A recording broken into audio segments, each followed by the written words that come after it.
We learned that when two parallel lines like these are cut by a transversal, an interesting thing happens with the 8 angles that are formed. You have 1, 2, 3, 4 up in this little cluster up here, and 1, 2, 3, 4 down here. We learned that all of our obtuse angles wind up being the exact same measurement.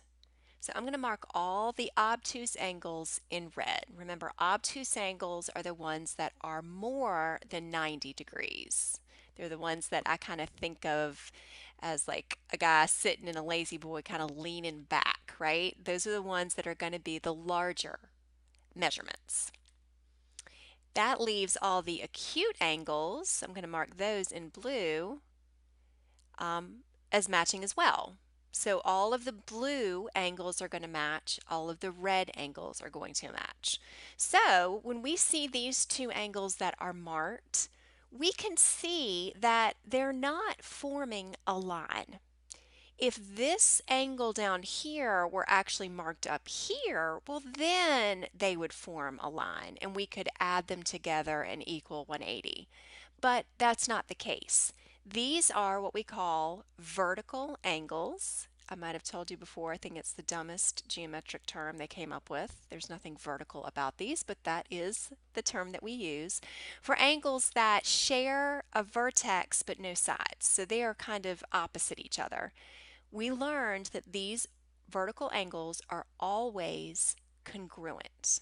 So we can set up our equation to say that. So we would say that 12x minus 4 is equal to 10x plus 10. And we're going to draw a river and solve this. We want to go ahead and get all the x's together in an equation. It doesn't matter what side it's on, so I just try to move them so that I don't get a negative. So I'm going to then take 10x from both sides. So these cancel out, and I'm left with, on this side, a positive 10.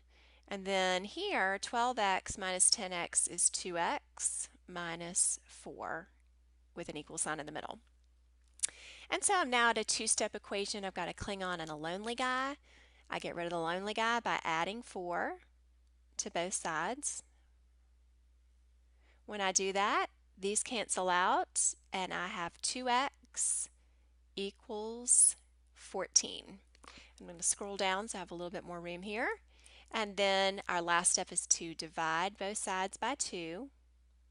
And when I do that, I solve the equation for x. X is equal to 7. So that is the first part of my answer. Now I need to figure out what the measurement is of these acute angles. These are the ones that are actually already labeled for us. So we can put in 7 either place. So we could put it here, and with our parenthetical promise, I'm going to put a 7 in for x. And I'll do the work. 10 times 7 is 70, and 70 plus 10 is 80. Just as a check, I could also do this here. 12 times 7 is 84, and 84 minus 4 is also 80. So we know that our acute angles are 80 degrees. So what's left is to find the obtuse angles. All we know is that an obtuse angle has to be more than 90 degrees. So we can't write 80 down here. 80 is an acute angle.